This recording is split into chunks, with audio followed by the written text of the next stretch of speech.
had enough. Well, you drove out there into the middle of Yeah, nowhere. you know, I had really sort of had loud enough of this verbal night. display challenging ET in general out in the Oh, middle yeah, of nowhere. that's what I was doing. I actually had a pistol in my hand at the time. I was really ticked off. When I was having this fit, I was waving the gun in the air, okay, and I had this fit. And at this moment, I said, okay.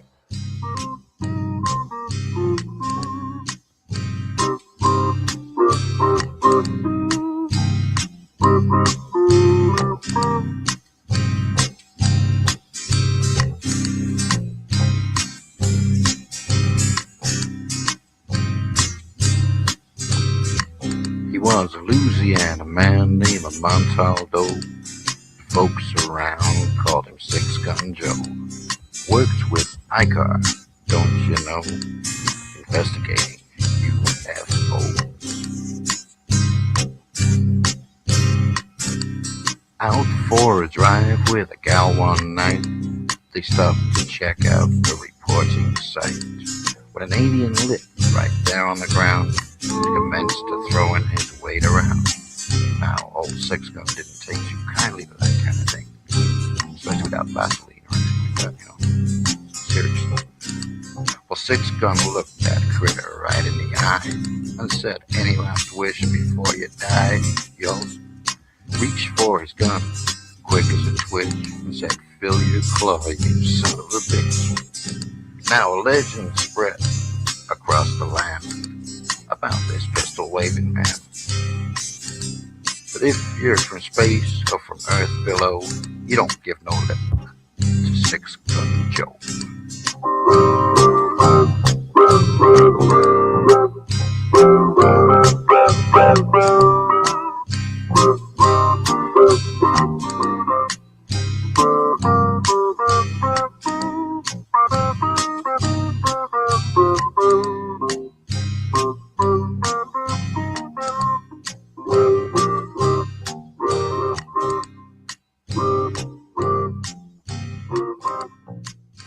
The night has come, it's cold and losing my control.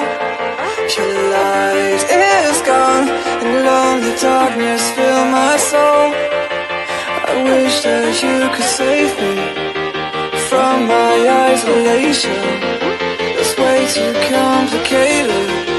Let's stop this conversation. Let's stop this conversation. We got no relation. I have come, all losing my control.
Welcome to Don't Whistle at Night podcast, where Navajo legends echo in the shadows.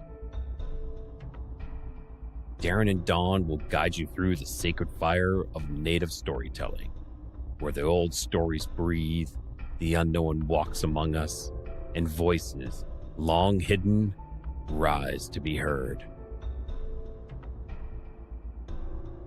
And remember, don't whistle at night.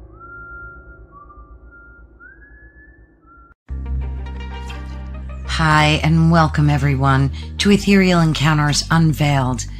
Today we are broadcasting live on the United Public Radio Network and the UFO Paranormal Radio Network 105.3 on the Gulf Coast and 107.7 FM in beautiful New Orleans.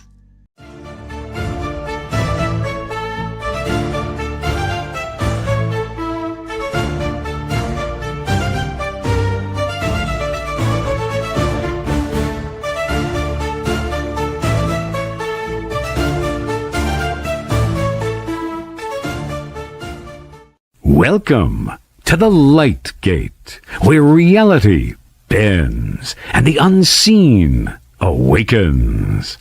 Preston Dennett, joined by Dolly Safran, guiding you beyond the veil and into the infinite unknown. Every week we unlock high strangeness, extraterrestrial contact, hidden realms, psychic awakenings, the afterlife, and secrets they don't want you to know. Step through the gate, and if you feel the calling, subscribe to the channel and share it with those ready to awaken.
Is this like a drunken thing?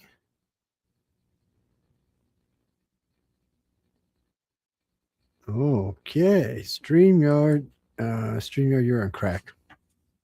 Sorry, ladies and gentlemen, I'm not sure why that we're coming on in 15-second thing popped up, but hey, I'm sure that we got all kind of little gadgets in here. Plus, we lost some material thanks to some bad updates done by, we're not going to mention any names, some company that we work with. Anyway, on that. And it doesn't start with S and end with Reamyard? No. Anyway, welcome everyone to UFO Undercover. I really do hope everyone's having a good morning, good afternoon, good evening, wherever you happen to be on our big, beautiful blue planet. We broadcast in every time zone. Yes, there's no time zones we don't. As far as I know, this show, it pretty much goes to every country on the planet. We've been around almost 30 years, and we've gotten places. You know, sometimes I'll see a stream. It might be one or two, and even five sometimes, but from places you just never heard of when you look it up in some country in the middle of Europe or in the middle of the Middle East or down in Africa. You're like, wow, okay, that's. There was a particular part of Africa where when I looked up the cell phones per person, there was one cell phone for every 10,000 people. And yet we had 5 listeners there. I wonder if it had to be 5 different cell phones. It could have been a computer. I don't know. But welcome to one family with 5 cell phones. Could have been one service. Welcome everybody. Welcome Jimmy, Kim. How y'all all doing? What did I tell you about Pal Talk? Don't remind me when we're on air. Yes, I'm on the computer like 2 hours before we go on air because I don't think about it. I always got a bunch of stuff going on. Yes. I don't mind putting it on, but no, I don't. We can get another room going over there. Be like starting from scratch, but hey, what's the biggie dealy? Oh, you mean politics? No, because every time I go in and do politics, I get thrown out. No, I do. It doesn't matter. I can't say that on this show, but that's probably why. You're probably right. But still, because they don't like being wrong.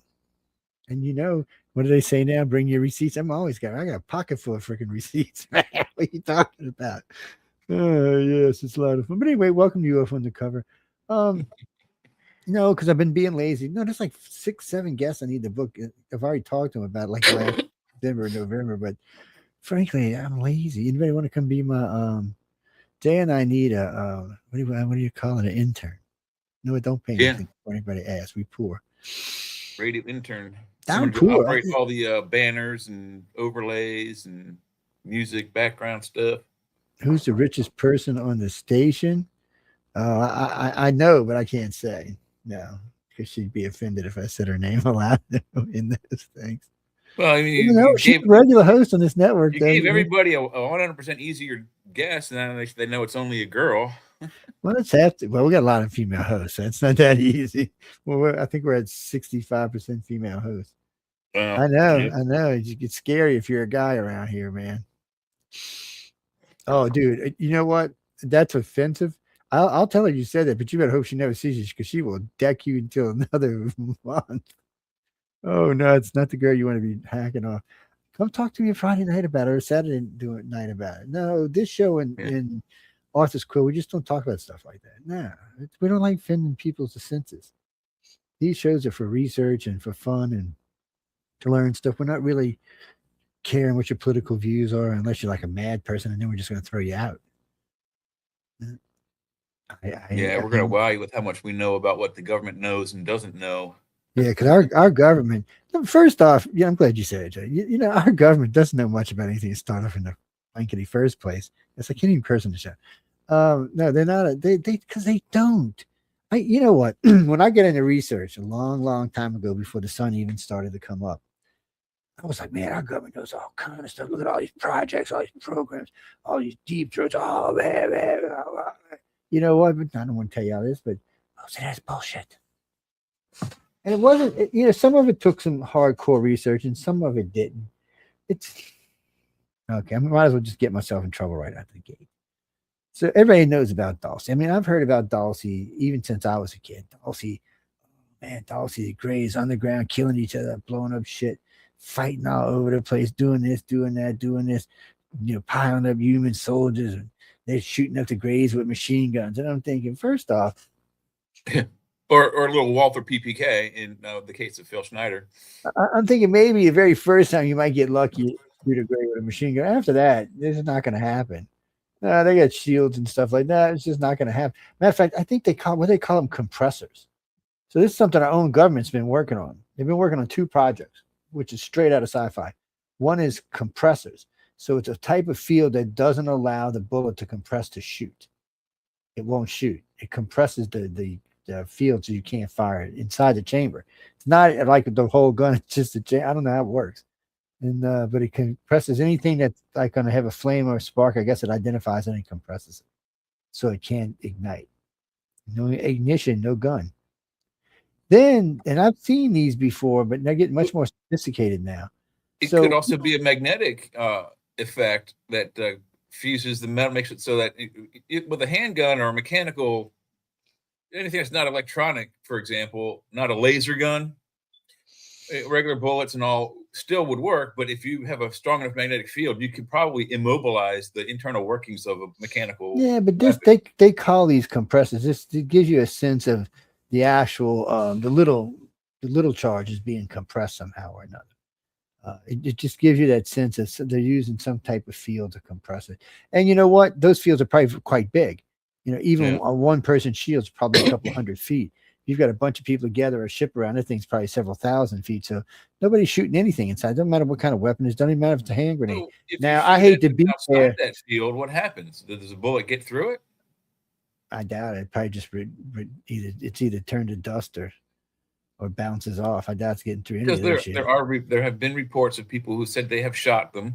There's the one, I don't know where it is, Tennessee maybe, the one family says they were attacked by Greys that were, they used their shotguns to, fight back. And when they would hit them, they would burst into a cloud of green powder and then reappear somewhere else. Yeah, well, it doesn't seem like they're doing much good. I've never heard of anybody being able to kill a Grey with any type of human weapon. Not even a knife. One legitimate one I did hear years ago. It was, I think, an incident in the 60s. It was kind of like the Scirocco one, the Lenny, what's his name, where he saw the guy in the silver suits, the guys in the silver suits get into a spaceship and fly away. It was like that, except for this gentleman saw a unusual being in a silvery metal shirt, and he shot it with his 357 Magnum and knocked the thing on its ass, and it got up and ran away. I don't doubt if it immediately. I mean, it wasn't knocked out or anything. It just I don't doubt if you could make the bullet, knocked him down. If you could make a connection with him, you could probably, because there's a lot of force coming out of a shot like that. But Yeah. still, I have never heard anybody, even the burrito guy said he didn't kill him; something else killed him. Yeah, I mean, this is a legitimate cop. Why would he lie about shooting someone who ran away? I mean, that's your job. You're fired if he doesn't report that, and it comes back later. So I kind of consider that a legitimate story. Well, when it two texted it. Anyway, when it comes to like the Greys, I mean, you hear these stories about the Greys walking into combat in the middle of World War II, World War One, unscathed, unfettered, not worried, just walking around like you and I would be in the middle of New York City. But is it them? Is it their physical them, or is it the holographic image of them walking around? That's a good question. It could be a holographic image, but it doesn't seem to probe be that they can kind of interact and see what's going on. But it has to be interact more with than it must be more than just holographic, because you can make contact. I'm thinking it's two-way. They can see if it's like in Star Wars, the holograms can see. It's a two-way thing. You just can't interact with what's in the room. You know what's in the room. You can see who you're talking to and what's on the walls and whatnot. No, it's got to be more than that, because they retrieve stuff. So I always thought they maybe have transporter. Well, no, I always thought that the Greys have the Greys, because it's the little 3-foot Greys that run the other little 3-foot Greys, which are cyborgs. So it could have easily been a cyborg out there walking around, something that's not going to get totally wasted. True, yeah. But then again, it could have just been a Grey with something that keeps the bullets from hitting him. As far as we know, here's one for you. There's rumors that their shirts or their uniform, whatever you want to call it, are so bulletproof that if we were to wear it, if you could get it to fit on you, the bullet wouldn't penetrate the cloth or the metallic fibers. The energy is dissipated, but you might, have a bruise or a broken rib. Well, they say the energy on whatever the Greys have on is dissipated backwards, not forward. So it actually pushes in and then pushes out. It doesn't push down. It's designed to catch it and push it back outward using its own energy, which is all stuff that our government's been working on for a long time. I mean, we may end up with it in 50 years or 20 years. That technology is centuries old anyway. Thousands of years ago, well, maybe not thousands, hundreds of years ago, when we were still using bows and arrows and swords, and we didn't have firearms, one of the first lethal weapons was really the bow. And back then they had chainmail. And maybe this is way before plate armor, but maybe some padding and leather and whatnot, so some other future advancements that still the arrow would penetrate. And the arrow, like you think, it didn't have like a shaped. It was just a point, just like a needle, because they were shooting at somebody wearing a metal vest. So when you were donning your armor, there were several layers. One of the layers was a silk shirt, and the silk shirt was there because our arrow wouldn't penetrate the silk, and it would take the shirt in with the arrow into the wound, so they could more easily take the arrow out later on when you went to the hospital tent. So that kind of repellent technology you're talking about is centuries old. It's just that it was for a way different technology. Yeah, well, whatever it is they're using is seriously advanced. Yes. Well, Jack, it's not even that. See, you don't even take it into consideration their real power. We're just screwing around with what might be this is just physical their electronic tech. Yeah. So brain power wise, they could. The reason you knew Dulcie was a load of crap was the first time somebody said, "Oh, I grabbed out a machine gun and started shooting at the Grey." The Grey would have just simply looked over at all of them and poof. They'd have just shot each other up. It wouldn't even been a contest. Well, they could have frozen. A lot of things they could have done to him. Could have made him see all kind of horrible things. The problem is knowing that kind of takes the punch out of Dulcie. Knowing that the Grey's abilities kind of take the punch out of a lot of things, because it's like Roswell. Okay, we got a Grey. Now we know that Gray has the ability to call the other Grays because they're telepathic, and there doesn't seem to be any limit to their range. That Gray also knows if he dies, he has another body waiting for him somewhere. It's just a matter of when his he's consciousness is going to downloaded get somewhere. there.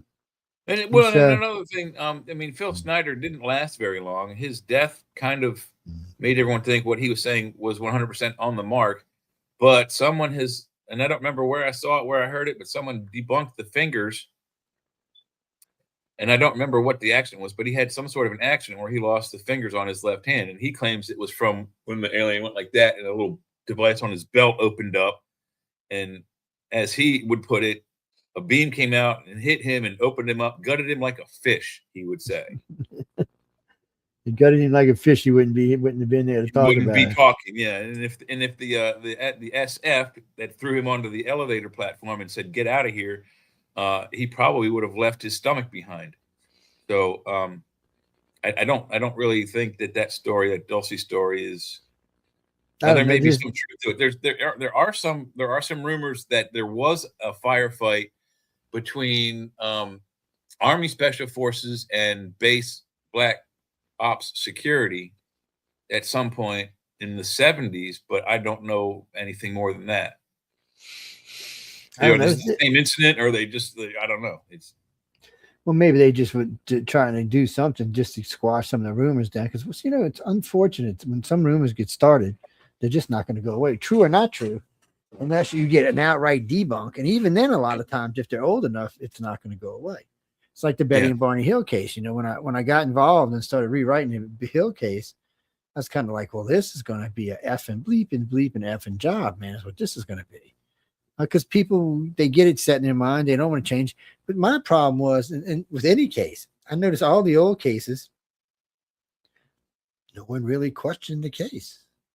They just took it like, okay, that's what it is. Well, like fact, yeah. And I had been following the case from when I first found out about it, and I don't know, probably the late 70s, early 80s. So Barney died 1961, 62 at the age of what was he? 47. No, I think it was like 71 when he died. But No. He was a young guy, 42, 47, something like that. He was a young fellow. He was not very old. Yeah, but I don't even think it's 61 or 62 when he passed. I have to look and check because I thought he was older than that. No, because they were doing interviews. They were doing radio and TV interviews in the 70s, in the early 70s. 69, 68. Yeah, he was. It was both of them. Unless we had some kind of weird, type it in and find it. Just ask Google. She's behind. Yeah, I'm looking. Yeah, I'm looking. Oh, well, I don't know about asking Google, man. Yeah, let's leave Google alone. No, Jimmy, they've updated my Alexa for the second time. And every time they update it, she gets stupider. No, first it wants to argue with you. Yeah, it wants to argue with you. It's like, no, it wants to argue with you. Yeah, Barney died of cerebral hemorrhage on. I thought it was. You thought it was later, 71, 72. I said it was 61, 62, 1969. Is when. Yeah, because I knew it was late. Because all the interviews I got, because I got all of his interviews from his last 2 years of his life. Yeah, and but he was still very young. But the point I'm trying to make is that after he passed, her story started becoming more and more elaborate. Each time she got interviewed, and the story would wane. It would be like, on the top of the news, like, 1975, and then 5 years would go by and nothing would happen. And then she would come back, on a popular, another wave of paranormal stories. But each time the story ramped up and there was more detail, and it ramped up and there was more detail. And there's certain details I was like, this just is, it's like, a compound lie, did it actually really, really happen, or did she get abducted somewhere else or by somebody else?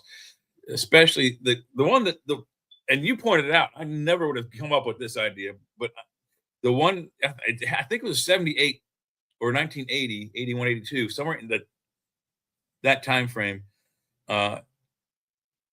She was looking pretty young still, but the story was that the man came over and pulled down the map. And then she drew that map, and then later on they put it in the computer, and it turns out to be the map of Zeta Reticuli. It matches exactly. So, however she got that information, that's kind of weird. But the fact that he pulled down the map, I'm like, that's kind of weird. Yeah, pull down maps, my friend. Yeah. But nothing flagged. I mean, but until you said it's people tech. So she had to have been abducted by some MyLabs that were trying to trick her into thinking she was.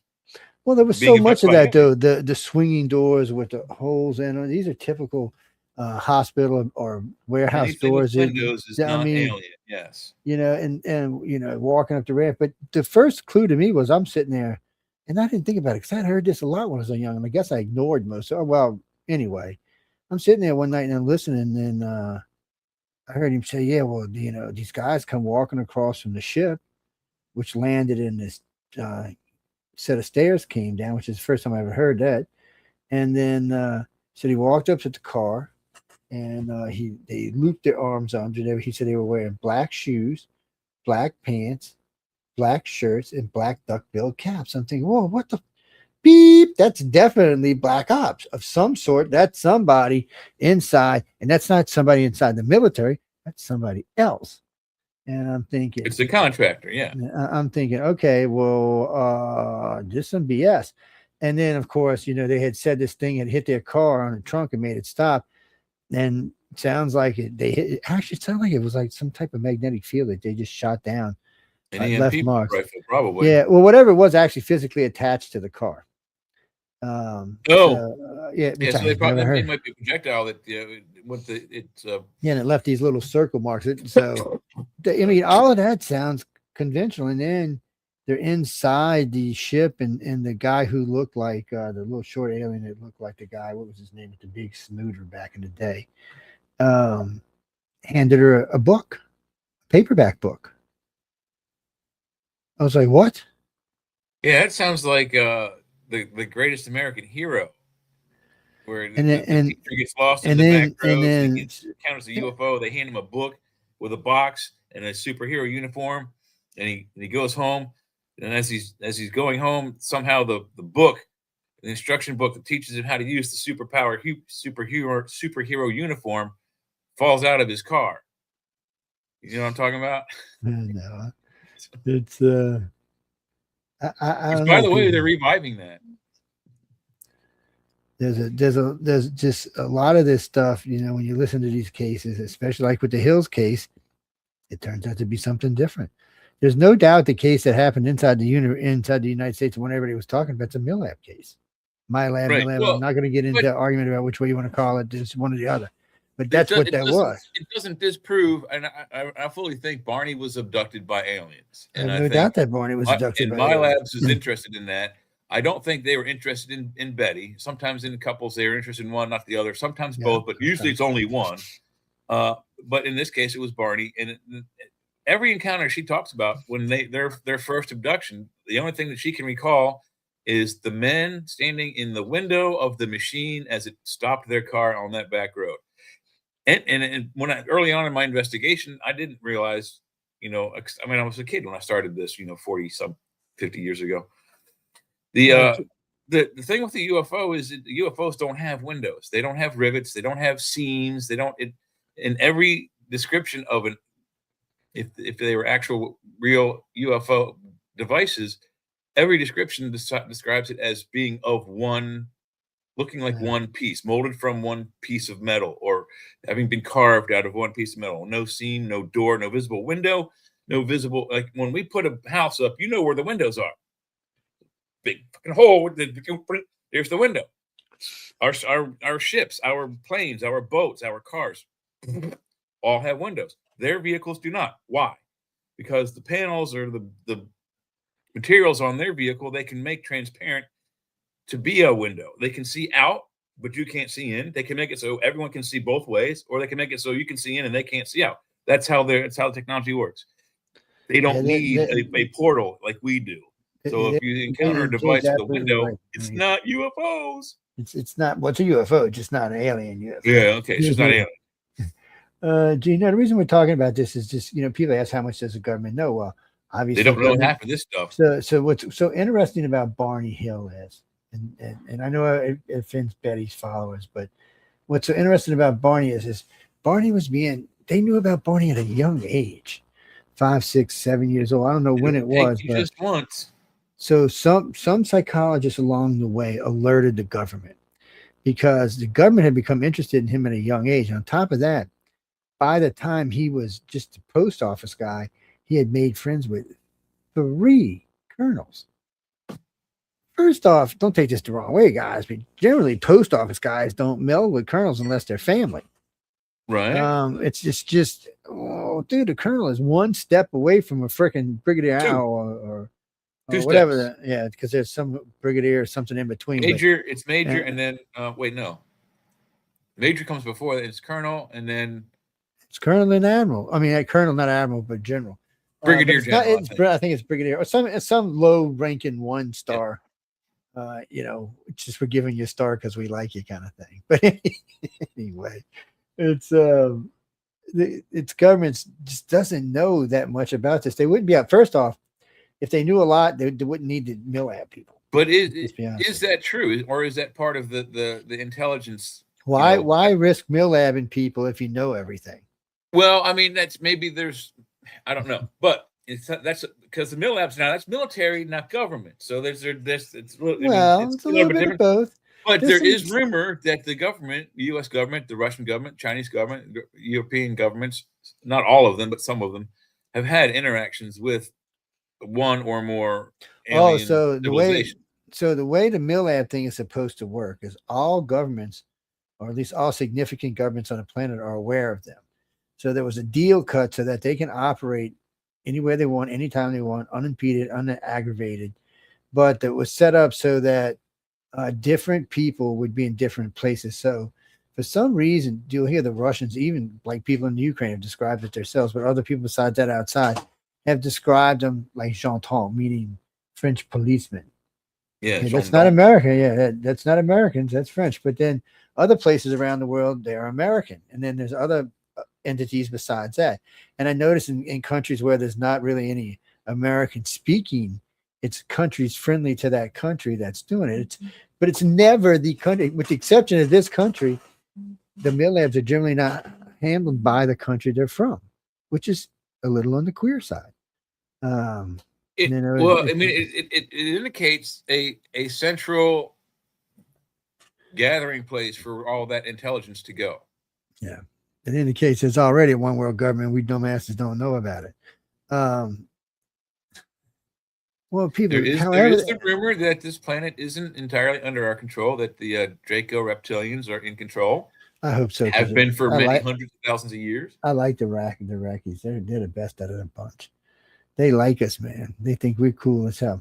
Well, look, if we're going to get into a bunch of space battles here because of our friends from afar. Let's talk about it on Star Trek terms. There are several species in Star Trek. You got Vulcans, you got Romulans, you got Klingons, you got humans, Tellarites, violent species, man. All kinds of weird violent species, right? Which one do you want having your back? You want the Klingons or the Vulcans? I want the Dracos, one's actually man. Pretty good, but the Vulcan on the ground, Vulcans are going to be the better fighters. I want the Dracos. I don't want no wussy Vulcans. They wusses. Oh my god, man! They get shot up, killed, just like everybody else. Big bleeding, green blood all over the place. With alien species, I want the Draco reptilians on our side because they're like up to 9 feet tall. Some of them can fly, like literally fly with wings, and they like us. They are so powerful with their minds; they can just go and turn your brain to jello. So one of the things the government hates is the reptilians, which they tried to turn into the bad guys. So before Christ, the reptilians were revered all around the planet. Just go look for yourself. There's tons and tons of the Egyptians, the Mezans, the crocodile. They were bringing the life. The serpent was the bringer of life. So that's how it was. And I mean, it still was in the Mesoamericans for quite a long time after Christ. You look in the Christian Bible, the serpent is the kicker outer of Eden. So no, actually, that's not true. In the Christian Bible, he's the bringer of knowledge. He talked him into biting into the apple, and what is an apple? This. Yeah, they don't really describe it as a snake in the Bible. That's true. Well, kind of, sort of, they do, and they don't. It's kind of twisted. It's kind of like a. It's kind of like a. What's her name? Like a snaky Medusa kind of thing. Technically, it's Satan, by the way, guys and girls, but But regardless, it brought them the knowledge. So remember, by their own Knowledge accounts, of good and Adam and evil, life Eve, and death. by their own accounts, Adam and Eve didn't know anything. All they did was talk to the animals, name the animals. They didn't even wear clothes, people. Remember, they were walking around, no clothes, no nothing, Well, just babies in the woods. No, nothing there to kill them, or nothing bad, nasty there. It was Eden. And that's where they were. And then the snake said, "Hey, Eve, I know some stuff that you don't." She's like, "No, I know everything." And he's like, "No, you don't. I know some stuff that you don't." And however you want to interpret what happened at that point, she awoke. And what was the first thing she did when she awoke was get dressed. And hand him an apple and say, "Here, eat this." Yes, Adam, so we can have great sex and have babies. And the other weird thing is everyone has this wrong. Everyone thinks that Adam is ancient Israeli for man. It's not. It's actually a word called Adamu, and it's a Sumerian word, which means the first ones. And in the Adamu context, that means the first ones who could breed. So of the 7 iterations of man, which I think we are number 7, but we've had some updates, I think, since. Anyway, definitely the combination. That's when they gave us the ability to reproduce on our own instead of them having to clone and or do other things to accelerate our growth, because they needed a worker base to work the mines and take care of the day-to-day nasty chores they didn't want to do. And then so where the other people come from? We had Adam and Eve, and they had babies and all. That's great. But interbreeding is bad for a population, so there had to be some humans everywhere in other places. Somebody had to make some other humans, or the aliens had to do something, because frankly, well, I mean, that's the argument I always make. If they came here if an extraterrestrial species came here to mine things, you can't go to the mountains, like say in Tibet, and make a bunch of slave species, then take those slaves somewhere else and expect them to work in a desert. It wouldn't work. They would die. They're adapted for living up high. So you'd have to have humans adapted to various areas so that they have tolerances for those temperatures and regional differences. Otherwise, your workforce is just going to work themselves to death. I was thinking one afternoon, I was talking to a friend of mine in Colorado who lives in Denver, and he says every time he comes down, he feels like he's dying. I'm like, "What's amazing, Joe? It's like hard to breathe." Like, "What do you mean it's hard?" He's like, "It's like breathing water." I'm like, "What are you talking about?" He said, "That freaking humidity you people live in." He says, "It's like breathing water." I'm like, "It's not that bad, dude." I said, I have been to Denver a few times. Last time I went there, it was a little, I noticed I was getting a little winded.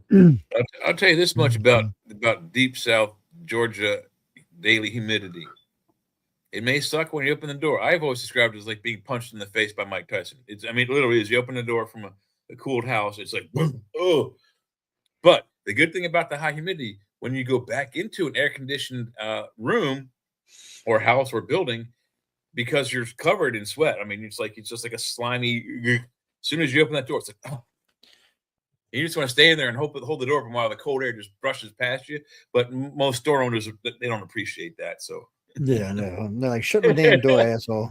Well, in Arizona, they do something similar. So when like the strip malls and then like the shops down in Phoenix, when you walk into this, before you walk into the store, there's like I think it's a 1/2-inch PVC potable water pipe strung along the outside, and they've drilled holes all through it, and it just goes, and it sprays mist on everybody. And when you walk through, you get misted with water. You open up that door, and it's like, woo, it's cold in here.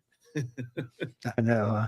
Well, I mean, they do that like Disneyland and all places like that, Houston and all. They all have those, and even the clubs down here, the ones that are outside, they'll have fans going with little misters in front of them. Mm-hmm. So it's blowing around misty, which is all fine until it starts getting into your food and stuff. You're kind of like, whoa, let's take this mister somewhere else. And you know what humidity is? Humidity is the relative amount of percentage of water in the air versus oxygen in the air. And so when you have 100% humidity, well, you're underwater or it's raining. So when you're spraying sometimes it's just like a hot environment, you're spraying mist into a fan, you're just making the humidity level go up. It's but it's cool. You're adding some of that humidity is hot, man. It's There human is no and global warming. I have figured out 100% of global warming is absolute and total bullshit, people. I Absolute. agree. I One, agree. before anybody writes to me, I didn't say climate change was. I just said global warming is 100% Global warming is bullshit. bullshit. Climate change is for real. Read the data. Yes, and I'm The not data even does sure not suggest what's we have causing it. any effect on it. And Yes. if we do, it's so minimal that it's like less than 1%. Carol, the reason they blame it on us is that's the only place they can get money. It's free money. Even if we had a 1% effect on global climate change, global warming, whatever you want to call it, politically correct or not, even if we had just a 1% chance, that's nothing. That's just the footprint of our civilization. Now, if we are 51, 52% adding to that bad number, that's a problem. But we're not. And we are not the problem. We are not causing, nor did we start the effect. It's a natural effect the planet has had since before there were people. Will continue to go on even after we're gone. If the planet decides to kill us, all the planet has to do is go like a dog and shake us off. Right? Yeah, that's true. Do. Tell you what, Carol, this Friday I'll do some of the numbers for you and some of the companies and some of the stuff that's going on, like how much bigger these Antarctic ice cap is now. It's growing. Not only is it growing at a freaking record rate. It's 2.5, 3 miles thick. You got to wonder record rate. What? Wait. Okay, before anybody gets even nasty about this, let's not forget it. We're still coming out of an ice age. I don't know if y'all understand what that means. It's supposed to be melting. Go look at the last ice age to where the water was when it finished and then when it restarted. It was much different than where it is right now.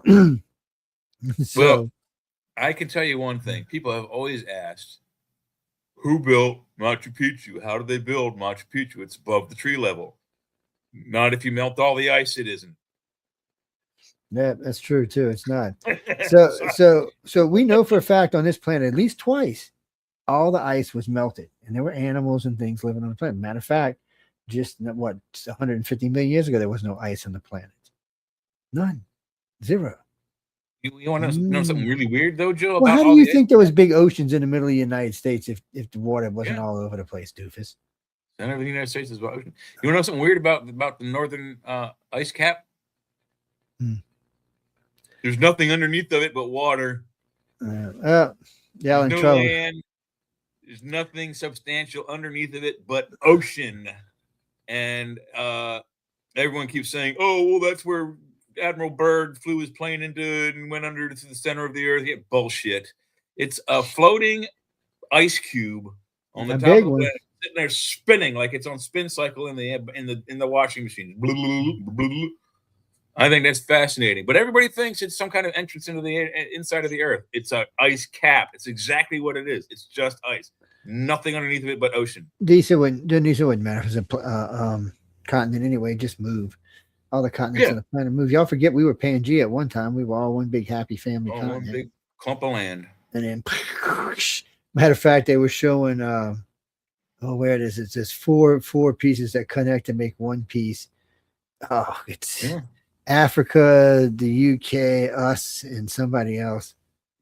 Oh, it was funny. It was the lost one of the animations when we go to break here in a few minutes. Or are we doing a break here in a minute? Yeah, we'll probably go in a few minutes.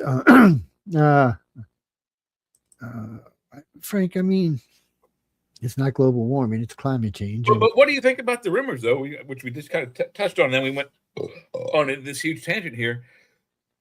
I've heard several different reports, various sources, including Robert Dean, I think, is one of them too. Robert, God rest his soul, Robert O. Dean, that the U.S. government and other governments have had actual contact and,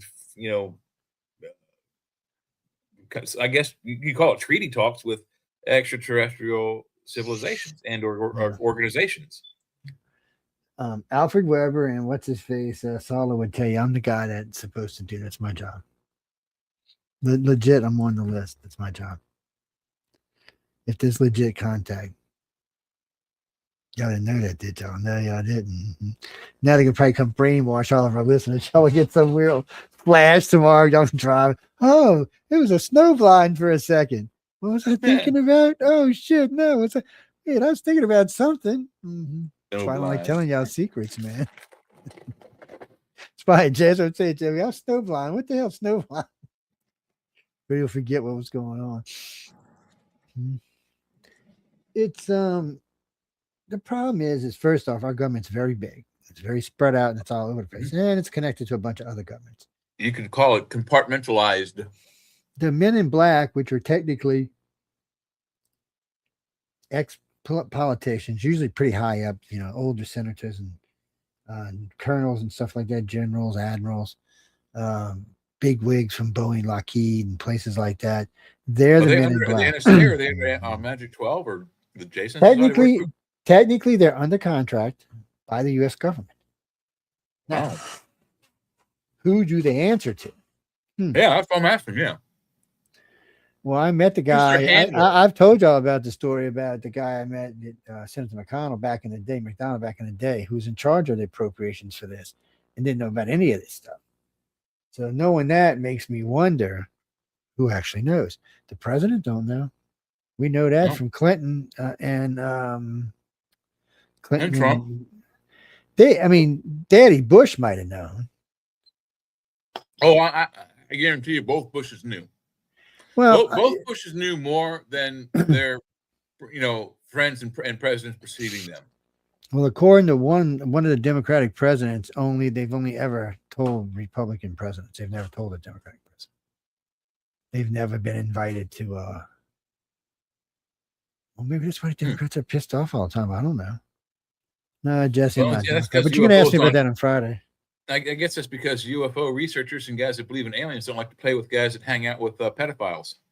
And it's very weird, whatever it is. It's maybe that's where the rift is. I don't know. Well, no. Okay, Chris. The people, ufologists and paranormal people who are famous are probably liberals. It's all the rest of them aren't there. That's what the problem is. Just the way it works out. We could talk a lot about famous people, but not on this show. You have to come for Friday. Yeah. Come ask us on Friday or Saturday. Yeah. It's, because it really doesn't tie into what we're talking about tonight. But so here you got this group of people that they'd like to call Men in Black. Some people say there's a rogue group of grays that works with them because of some of the technology they supposedly possess. Well, there has been two different concepts of Men in Black. Some people describe them as being humans. Others describe them as being human-like with strange pallors, and when the glasses came off, oddly dark eyes, sheet white hair, alien almost features. So, some of them are alien, or some of them humans. Who knows? It could be very possible, 100%. Well, at first they said it was the hybrids that were doing it, but then they said it was the grays outright. Rogue group of the grays. Now, could the rogue group of grays make their own hybrids, or are they just using humans with special gifts? That's anybody's guess. There's not enough evidence to know for sure. All we do know is there are both aliens and humans inside the Men in Black, and that the rogue grays could have a different type of robot technology. We talked about the grays being able to download themselves into new forms, new bodies. They say from what the rumor has is the grays keep a low profile because they don't want the other grays finding them. Yeah, they're it's kind of like that. So it's like the rebels in Star Wars, or like the ones in Stargate. What were the ones the little gray aliens in Stargate? Not the Goa'uld, the Asgard. The Asgard. Remember when they found a rogue group of Asgard in the other galaxy, and what was that? The other Stargate. Well, they had the rogue. They had the I don't know. The Asgard didn't have the rogue. It was the Goa'uld had the rogue. Fact. No, in Stargate, in Stargate Atlantis, they had a rogue group of Asgard. Matter of fact, Daniel even says that he knew the Asgard. He said, "What happened to him?" And Daniel said, well, that really worked well for them, didn't it? Being a smart ass because of the way they did things. They were totally different. They were more like Loki than they were like the other Asgard, but they were Asgard. I'll have to go back and re-look at those. Yeah, rewatch that. Yeah, you can't believe you missed that, man. Man. I can't believe I got one on Jay, man. Oh, shit. The Goa'uld had the Go had all kind of crap going on. But they had the no, this was. But you have to remember, it's two different series. You've got it starts out in Stargate. Oh, I've got them all on DVD. Yeah, But you find out they're rogue in Stargate Atlantis. But anyway, the group in Pegasus is over there as rogue anyway. Well, I mean, from the I've always made fun of. You don't remember particularly- episodes when the Stargates were blowing up all over the place? Oh yeah, yeah. Well, that's when they find out that they were the ones causing it. yeah. Okay, I remember that. Technology. But I've always made fun of particularly ancient aliens. No, you made me lose my train of thought. Damn it. Anyway, Jimmy, no, we've been talking about it a lot tonight, and we just pitched off to Stargate for a second because of something else we were talking about. But when it comes to the Greys, I just wouldn't piss them. I wouldn't piss any of the major 3 races off, or for that matter, any of the 4 major races, or if you want to include the Light Beings, the 5 major. I just wouldn't do it. You're not going to come out on top. It's not a win situation for you. On the one hand, is what if we as a collective, let's say tomorrow something flips and the narrative begins. We all become like one nation tomorrow, and we all say, "All right, under JoJo." Yeah, and we say it's time for you guys to leave. Would they leave? No. Yeah. So I mean, it's like not like we have any kind of a choice. It doesn't matter if we piss them off or not. Whether they're here, whether we want them here or not. Period. What they might do is give us some breathing room, though, if we prove that we were. Because I noticed with people, contactees that are in the keeper categories or in the media categories, stuff like that, the ones that are out there helping to get the word out and stuff, they give them a lot more freedom. I guess because they're aware of it and function of it, and plus they want everybody to know to start off with. Mm-hmm. But if we just tell them get out for whatever reason, they're probably not. Unless they're done and we're matured enough to be on our own. But I just don't feel in current situations we're anywhere near mature enough to be on our own. Well, but the thing is, Gene Roddenberry, and this doesn't mean crap, but he basically modeled the United Federation of Planets after being contacted allegedly by representatives of some of these alien groups.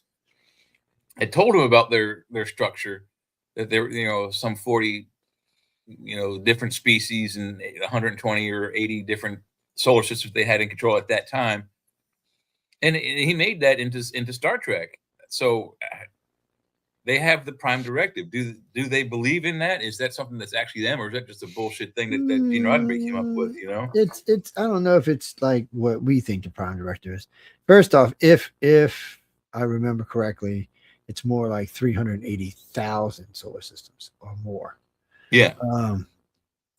Well, James, when they one of the people who go there regularly was saying they used to do the roll, but they have a different way to do the roll, and everybody signs in from the part they're in to let everybody know they're there, because doing the roll today would take 3 or 4 weeks.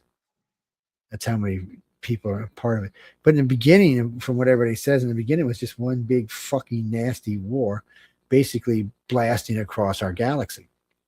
And which could be the cause of the damage in our solar system. Could be. And then all of a sudden the light beams showed up, but they weren't enough by themselves. So they found the Greys, and they say it themselves, they modified the Greys to be the supreme race. And the Greys just said, okay, well, we're going to start playing, let's kick some ass now. And that's what they started doing. And then they started making friends, and more of them made friends. And then it came this and that and this and that. But the planet they meet on, they said, is bigger than our entire solar system. And there's only one, it's not even getting land on, it's just a big piece of ship that floats around. And each race has its own part of the city. Polices it, does the whole 9 yards. They have races there that are waterfare and all kind of air. They have their own Coruscant. Yeah. So basically, yeah. And well, that's what and they've been talking about this a long time, way before Star Wars and all this is stuff that's been out there for a long time. It's just, where do you think these guys got these ideas? See, literally, Gene Roddenberry got the idea after an experience with Men in Black, and the United Spaceship Enterprise at that point was no longer under the United Earth Space Probe Agency. It veiled reference to NASA. It is now under the United Federation of Planets, after a galactic federation was given to him by Men in Black. I'm going to tell you what really happened. We were time traveling, and my damn freaking CD fell out. And he said, "What's this?" And he put it on and starts listening and watching. And of course, it's Star Trek, you know. But it wasn't Star Trek Enterprise. I mean, it wasn't Star Trek Kirk. It was Star Trek Picard. And he was like, "What the fuck is this?" Yes, and yes. And then at the end, he's seen his own face there, and he was like, "Well, I did this." I'm like, "Okay, now we're gonna have to wipe your memory." No, I'm just teasing, guys. Gene, no, a lot of people said Gene had contact. There's no way to deny it or confirm it because he's not alive, and nobody in his family's going to talk about it. I know his son's not, and his wife is gone. Majel, yeah. Majel, I found more interesting than I did her old man. Gene was great, and he gave us a lot of great works, but I find Majel to be more interesting. I even found the character she's played to be more interesting. Or like Roxanna Troy, that was great. She was freaking hilarious. It's not Roxanne, it's like Roxanne. I'm pronouncing it incorrectly, but still, yes, she was a crazy woman. And then she's the one who birthed Andromeda and what's the other one with the blue aliens? Talons. Arcturians are kind of blue, aren't they? No, but I'm talking about the other one that Michelle Rydberg did. She did Andromeda, and then she did the one with the Talons. I downloaded the picture today. There was, what the hell's the name of that, people? The aliens were called Talons. Yeah, they were these weird glowing. I don't know. I could even see the name, and I still can't tell you what it is. No, we got to take a break.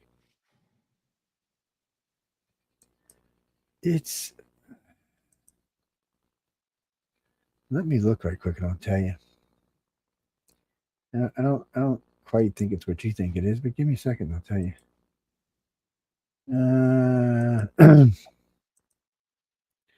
So when you start looking for distances from Earth, Proxima Centauri is, depending on who you want to argue with, 3.9 to 4.2 light years out. And I guess it just depends where it is when it's traveling. And then, but it wasn't the closest. One of the other Proxima was actually closest, like a 3.8. Guess what's in that picture? A Men in Black thingy. Let me get that for you. And send it out. Yeah, while you're doing that, I'll go back to what I was doing there for a second.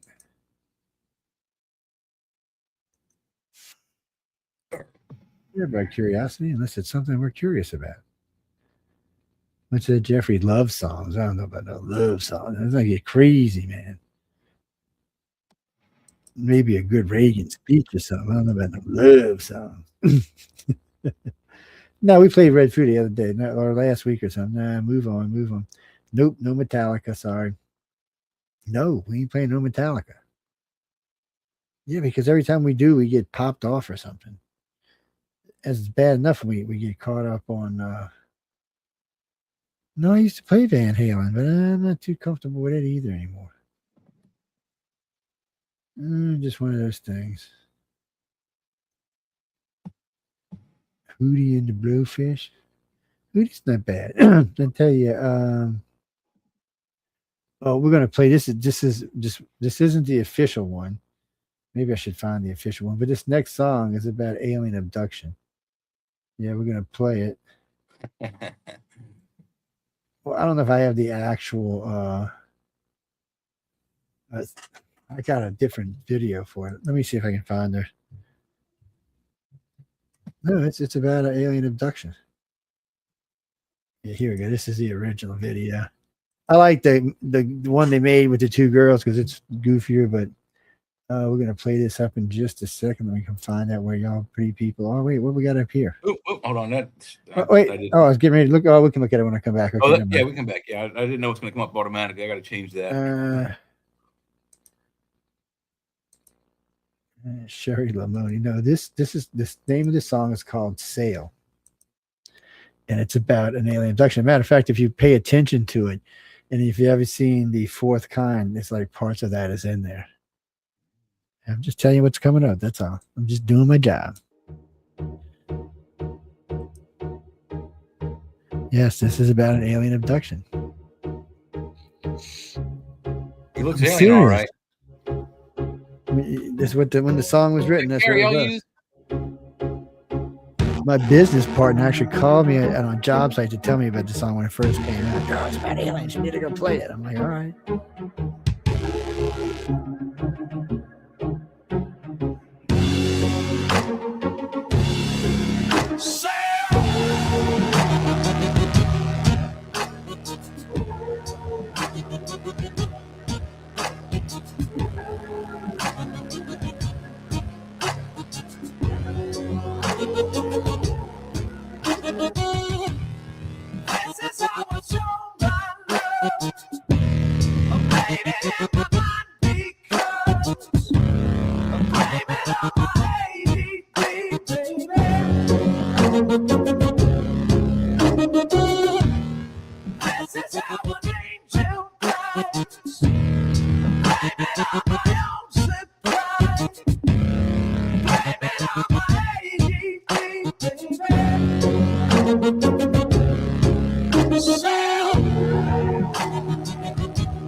Boy, look like a kid from Close Encounters. La la la la la, la la la la la. La la la la la, la la la la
Probing time.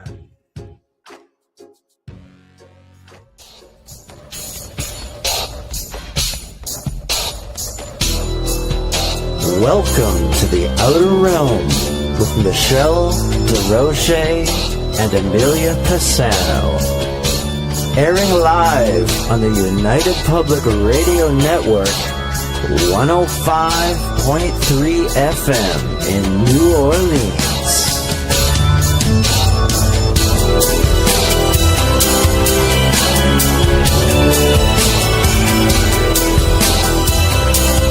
Welcome to the Light Gate, where reality bends and the unseen awakens. Preston Dennett, joined by Dolly Seffrin, guiding you beyond the veil and into the infinite unknown. Every week, we unlock high strangeness, extraterrestrial contact, hidden realms, psychic awakenings, the afterlife, and secrets they don't want you to know.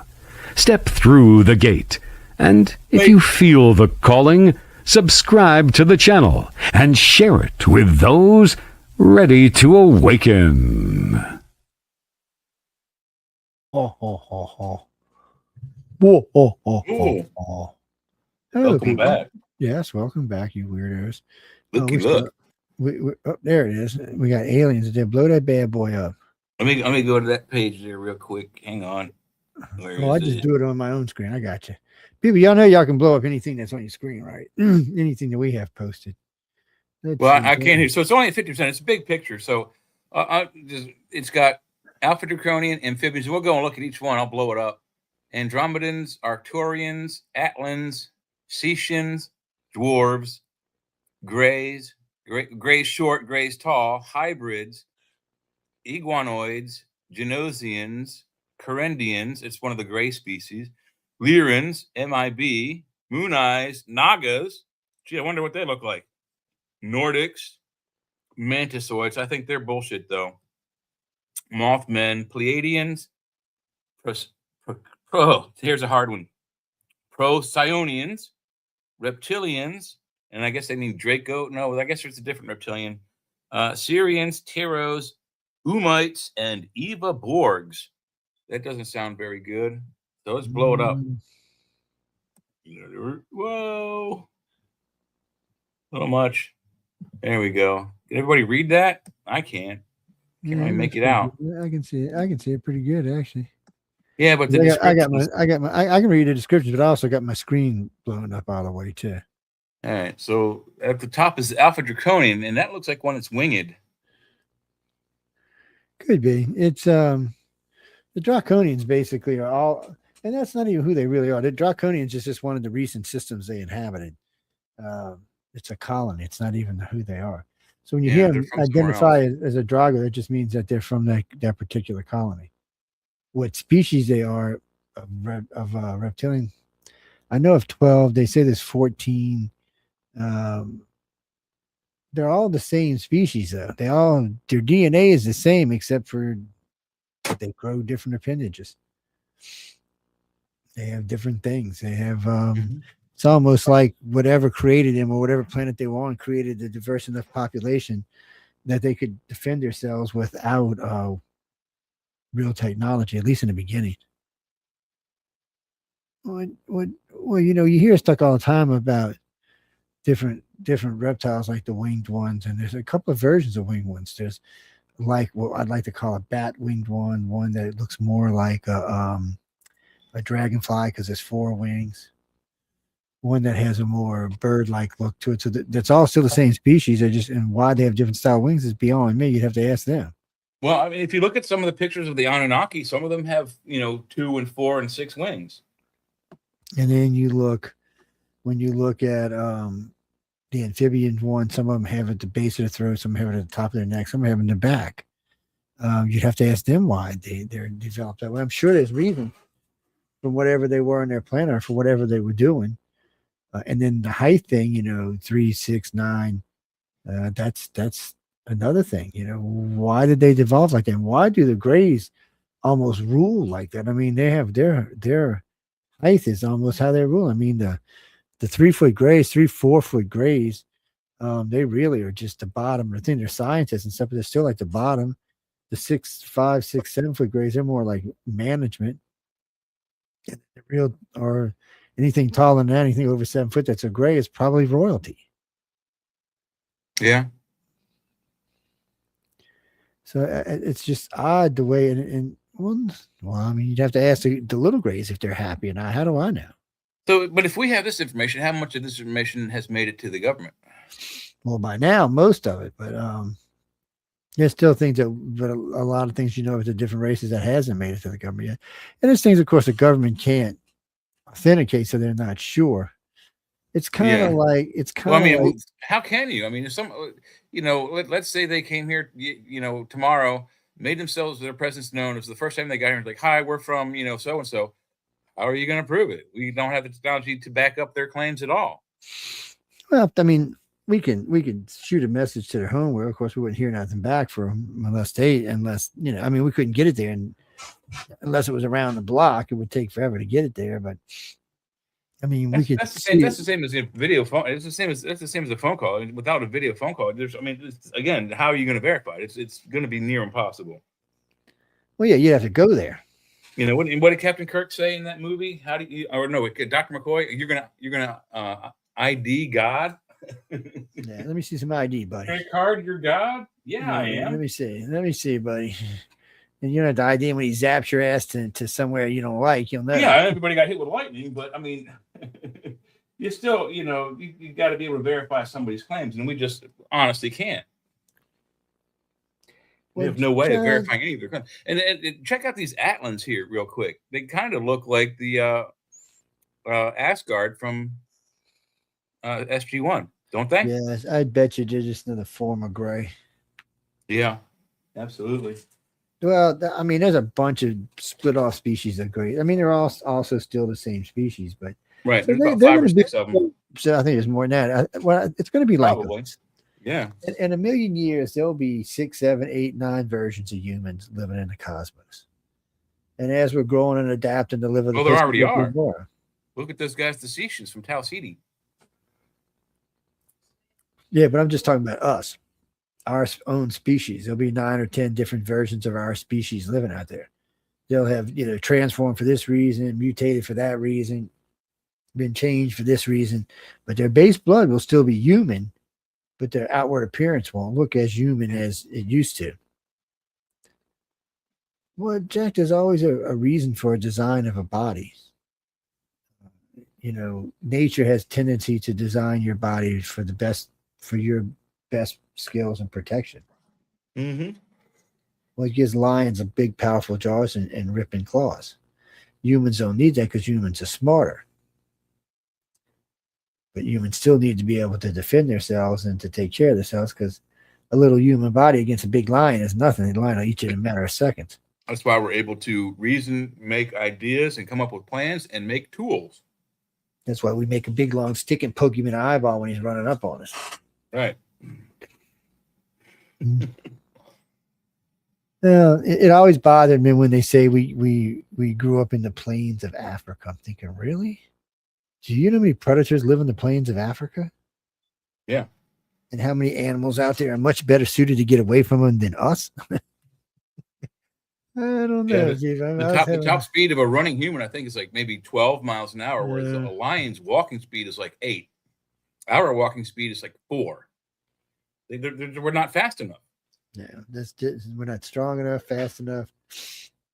What, live in trees? Cats and gorillas can climb trees. Uh-huh. So can chimpanzees. The only way we could survive is if there was a lot of us at one time. In other words, there's, a pack of 50 gorillas or a pack of 25 or 50 chimpanzees, but there's 100 or 500 humans throwing spears at their asses. We had to get to that point first. How did we get there? I mean, were we somewhere where there was relatively no animals until we got big enough to go hunting for them?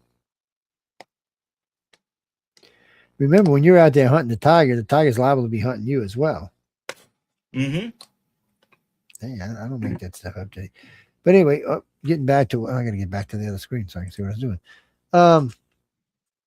The problem is the government is very limited in what they know. And there's other problems because they have information, but Joe Bob J over at Air Force has that information. Yeah, it's like compartmentalized. Yeah, Dick Diddley Do over at the Navy has that information, so on and so forth. Now, according to the new rules under Space Command, they are supposed to share all of that information with Space Command. So they don't necessarily have to share it with each other, but they have to share it with Space Command. So the Air Force and Navy may not actually know what the Air Force and Navy each other has, but Space Command does. This is supposed to prevent things like what we had happen with 9/11. So we're making sure everybody's communicating with everybody and what we have. No, Space Command's in charge of all extraterrestrial anything. Anything that's involved with space, they're in charge with. Hey, They Joe, don't look give a at this shit who guy you on the are. bottom here real quick. Yeah, What does he that looks. look like? Oh, I can't see. Let me blow him up. Arrows. Well, Arrows. he does kind of. It looks like this looks like them skulls from the Andes, doesn't it? Yeah, it does. See, that's the other thing. A lot of these may have come from things like that. You're not an alien, so you can't come in this conversation. We have a little alien that's trying to break in. What do you mean, my favorite alien? See, what gets me is they always try to make the Greys, and it's the sneaky shit they do with the Greys. Oh, they're just the guys who sweep up the spaceship. Yeah, you believe that shit. No, that was Bob Lazar's job. Yeah. Poor Bob. No telling what's gonna. He got whatever Bob was. No one will ever know for sure. Well, I think we might eventually, but he poor guy keeps getting hit by AI. They keep saying that what he said wasn't all of it, and he's coming out with more, and there's more interviews. And then you go and look, and there's nothing. So these AI stories are all over. So like last night, I saw one that they put up for Mickey Dolenz, and it was I'm going to stop sharing this. We don't need that.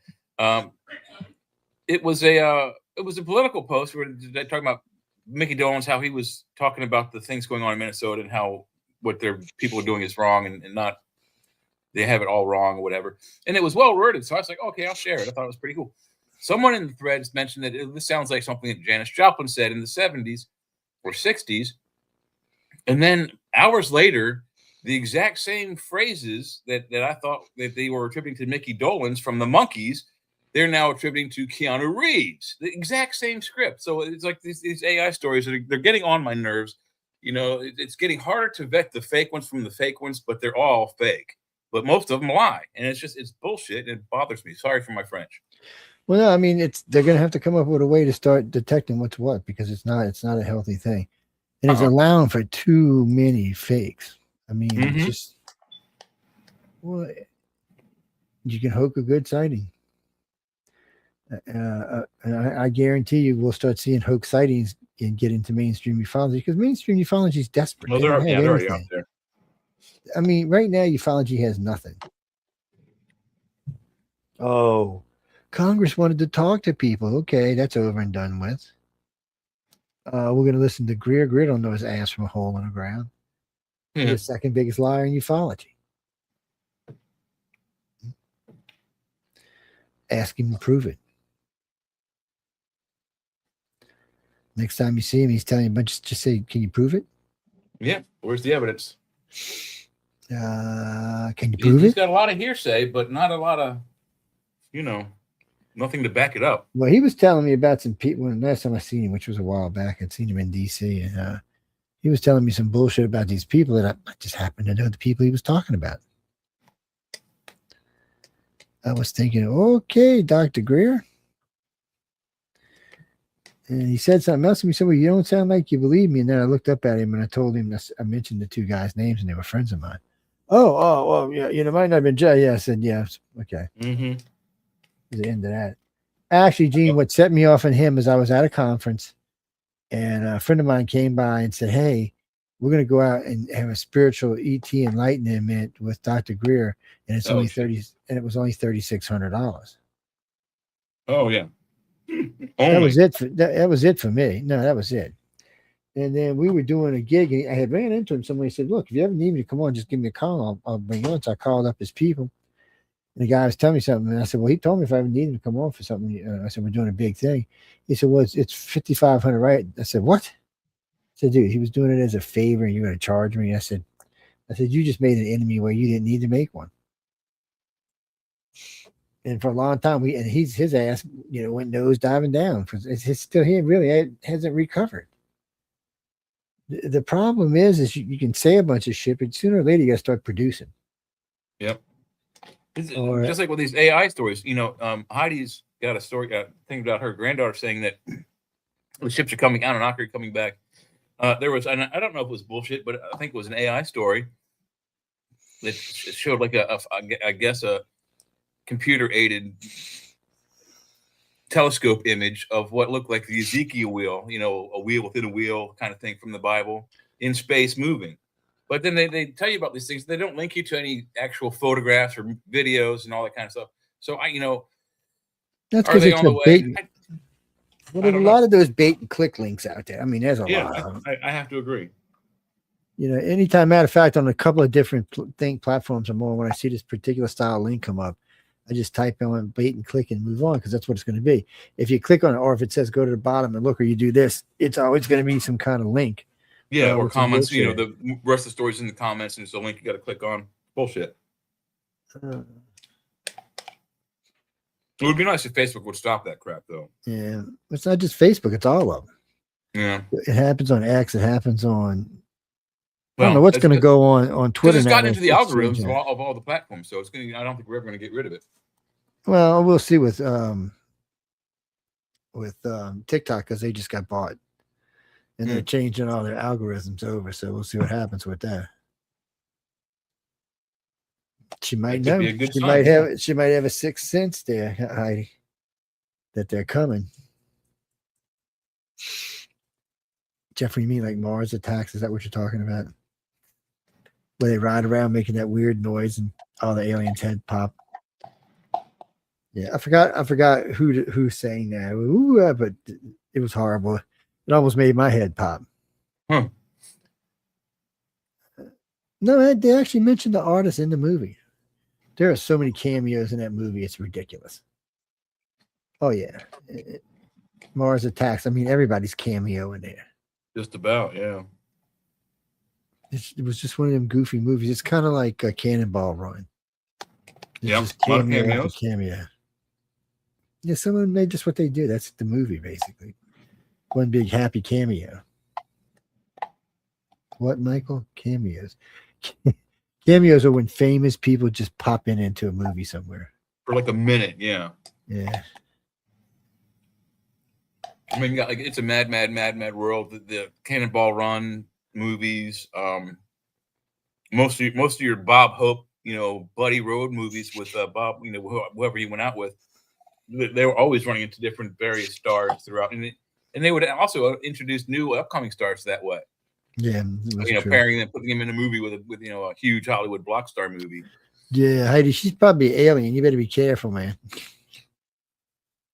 There's some tentacles. They are supposed to go away. You start seeing antennae coming out her head or something, Or her pupils turn slitted instead of circles. Yes, just be careful there. But I don't disagree with your granddaughter. I mean, allegedly the Bible says that, and I don't know if it's all the different religious books, but the Bible says, Jesus says he'll be back. I don't know if that actual dude's coming back, but well, we don't know. You may be an alien, Heidi. We don't know. I've heard you say some alien-esque things. Sorry, Jay, I didn't mean to cut you off. Oh, no worries. It's no, really. I mean, I've heard you say some kind of alien stuff, and look what the group you hang out with. Yeah, bunch of alien people. We got you. Oh, we done busted it here, Heidi. We done busted Heidi. She's an alien, y'all. We know the truth now. Oh, we knew that. We've known that. Where's Michelle when I need her? I'll have to tell Michelle later tonight. Well, that's the thing. I mean, so we steal a flying saucer from the Germans. We bring it home and we crash it. Mm-hmm. Got some stuff out of it anyway. Still, Velcro, from fiber optics. Still, from what I hear, we still have the damn thing sitting in a thing. Yeah, see, that's the funny part. So we also got some really cool like OLED, touchscreen technology. For the cell phones. Yeah.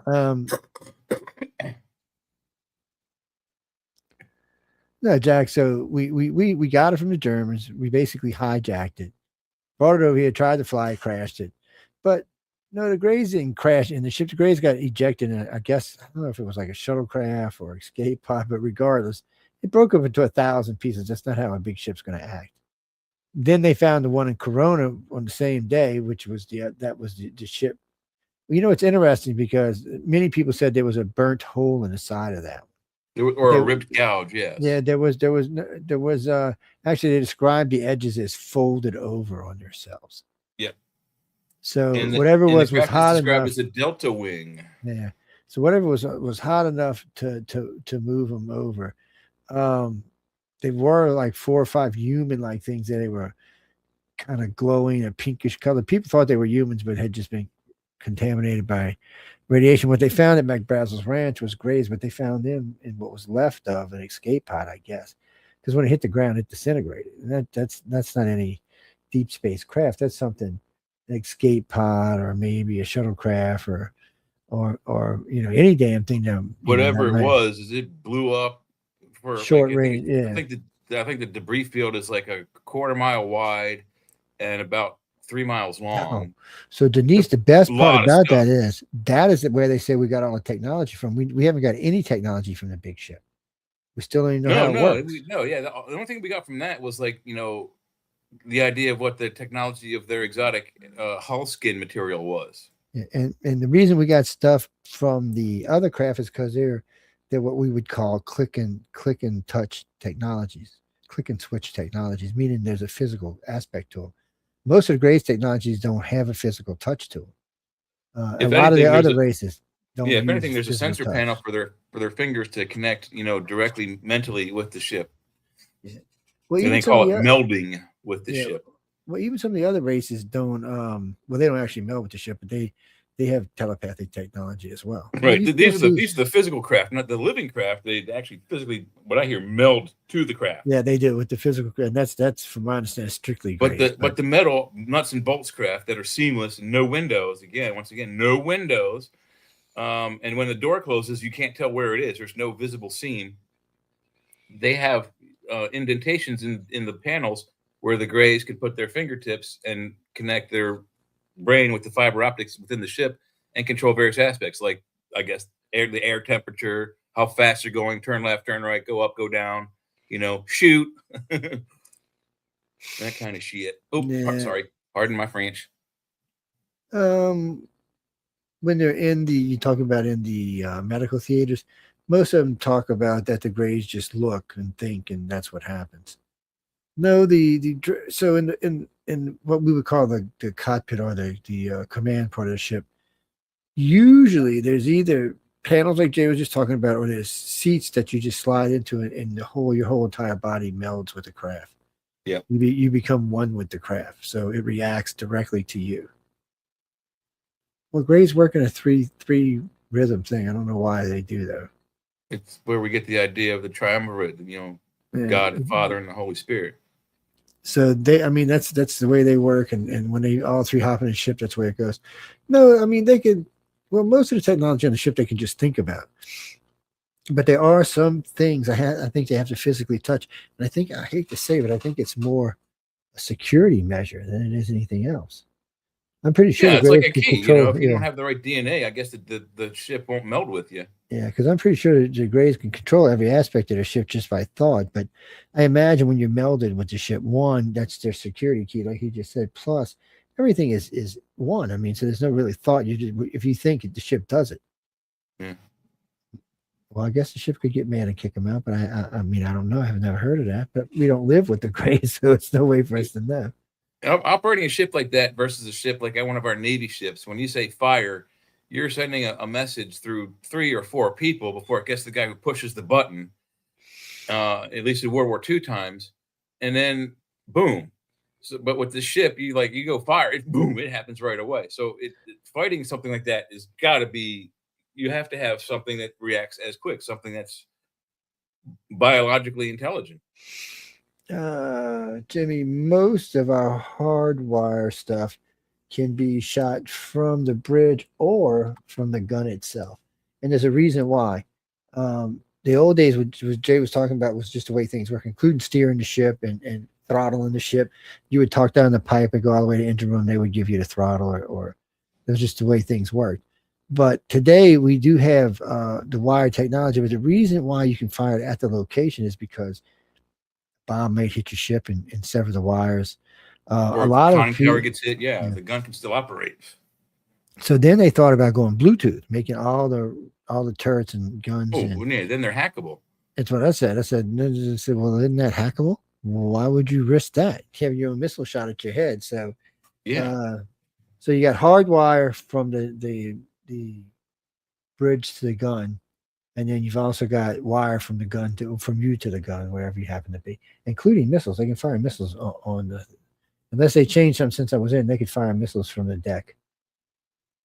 There was a keypad that you put in the thing that releases them, and there was a secondary keypad that if it didn't have a destination, you could put the coordinates in for the destination, or you could act whatever mode it was going to be in, because a lot of Navy missiles are not single mode. In other words, some of them, they might run in heat seeker, or they might run on laser guide. There's a couple ways a missile can run, and sometimes some missiles can run on 4 or 5 of them. But well, we want to make sure the missiles get there. Some bitches are expensive, man. We want to get to the target. Yeah. Same thing with the torpedo. They can be programmed in the same way. Search Jesse, deep, search shallow. You can ask me about Iran and Minnesota all you want Friday night. I have no problem. Just it's not a topic for this show. Oh yeah, I have a lot to say about it, but not here. Yeah. There's a lot going on in the world. So that's Friday and Saturday. Yes, I determined that I'm going to sacrifice our friend Jeffrey to make peace with the liberals. Yes, we're gonna give him to the blue-haired liberals. But still, getting back to the question, how much does the U.S. government know? We're gonna sacrifice him, man. That's it. If you had to give it a percentage, how much do you think of all of this the government, like the working government, not the hidden government, but the working government? How much do you think they know? 8%. 8. I think the hidden government knows about 30%. I think. I think they know close. I think what actually it is that they know more than they want us to think they know, because they are in and have been in constant contact with alien government civilizations. No alien government visiting this planet wants to talk to our government. You don't even want to talk to our government, and you're freaking from here. There's no need for them. See, this is what people don't understand. I guess this is why it makes humans feel bad about this, but to aliens, we are third-class citizens. Other than the ones they have use for, that's it. They don't have use for anybody else or anything else. There's no technologies here that fascinate them. There's nothing here that's even close to anything they're doing. They might be interested in the sex doll industry. They're very close to having automated sex doll robots. I think they would just get the real thing. That's the kind of people they are. But it's just no need. And contactees will tell you that they don't trust our government. They don't want to be involved in our government. There's nobody in our. I mean, look at the division right now over stupid shit. Yeah, really stupid shit. And what happens when we start talking about alien and extraterrestrial technologies? Who's going to control it? It's they're not interested in that. That's not what they're here for. They're here for their contactees and their family lines, and they have been doing that for as long as they've been here. And in all of that time, they really have not entered in our governments very much. They've pretty much stayed out of them because it's a lose-lose for them. No matter what happens, they're going to lose. People are going to be like, oh, look, their grays caused this. Our shitty lives is because of them. And half the planet will be like that. See, you and I believe that they exist, but this is a blurb from the U.S. Department of War. DoD report discounts sightings of extraterrestrial technology. What it says, in effect, is AARO has found no verifiable evidence that the U.S. government or private industry has ever had access to extraterrestrial technology. AARO has found no indications that any information was illegally or inappropriately withheld from Congress. Well, I'm calling bull honkery on that. What else are they going to say? Well, I didn't open up the article. That's just the headline. I'm just saying, what else are they going to say then? I mean, they're getting in trouble after that. Yeah. Jenny, I got a lot of friends in the government. I got a really high clearance. And the thing of it is they don't know. They wouldn't have called me in to testify if they knew. They wouldn't have called anybody in to testify if they knew. Dr. Greer, the only reason you call Dr. Greer is to make a pony show out of it. Yeah. Because he's going to bring his little buddy David And Grush. yeah, Crush. So we've got an astronaut and three different pilots giving testimony that they saw shit that they know is not from this planet. Okay, these are guys. I mean, these are the alien hunters. It's what they do for a living. They're up there in space, looking for life, and that's what they're doing. I mean, but we're not going to believe them. But we're going to believe the guy who has nothing but third-hand information. Yeah. Oh, well, they're coming what do you through think this. about that guy Jeremy Corbell who's gotten all this stuff on the film? I hadn't seen it. I have to look. Well, he's the guy that did like he got all the ATIP stuff together with what's his face. Jerry Corbell's the guy behind the scenes that made the documentaries. And he calls himself a filmmaker. He made a pretty decent UFO documentary, but he's another one of these third-party witnesses. He hasn't seen a UFO ever in his life, I don't think. At least I've seen UFOs. I mean, I've been an experiencer. We've got the Crush guy, and then we've got I can't even think of his name, the little Hispanic-looking dude who's running everything. Yeah, that's the ATIP guy. Yeah, none of them have seen UFOs. What's his name? None of them, except for on the video. Yeah, from a video. None of them have even know a person who has seen a UFO.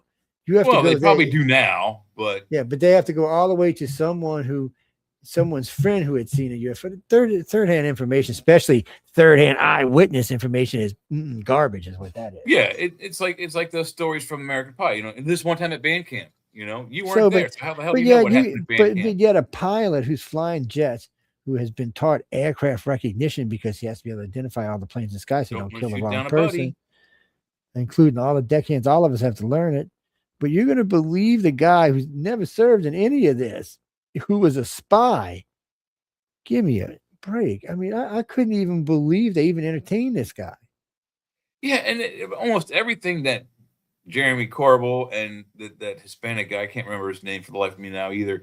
David Grush, Stephen, what's his face? Greer, thank you. All they are just mouthpieces that are regurgitating the same information that's been going and circling around since 1970.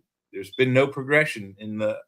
I think Greer was used. I think Greer was used in the early 2000s because we were getting too close.